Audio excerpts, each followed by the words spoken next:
একটা মাঠ আমাদের জন্য আসবে, সেই মাঠের নাম হলো হাসরের ময়দান। এই ময়দানটা আরো কঠিন ভয়াবহ। আপনাকে একটু বলে দিয়ে যায়, এই ময়দানে লক্ষ লক্ষ বছর পার হয়ে যাবে। হাসরের ময়দানে মানুষ দাঁড়ায় থাকবে, সূর্যটা নামতে নামতে নামতে নামতে মাথার উপরে মাত্র আধা হাত উপরে সূর্যটা থাকবে। প্রচন্ড গরমে মেহশরের মাঠ মানুষের ঘাম বের হয়ে হয়ে থুতনি পর্যন্ত ঘামে ভরে যাবে। ময়দান তামার মতো হয়ে যাবে, কারো তৃষ্ণায় পিপাসায় জিহ্বা বের হয়ে হয়ে একবারে বুক পর্যন্ত ঝুলে যাবে। কুকুরের জিহ্বার মতো শুধু ঝুলতে থাকবে তাদের জিহ্বা।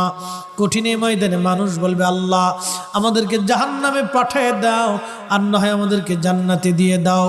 মেশরের মাঠ আমাদের আর সহ্য হইতেছে না আল্লাহ, বড় কঠিন লাগতেছে। এইভাবে লক্ষ লক্ষ বছর পার হবে। আল্লাহ বলেন, মা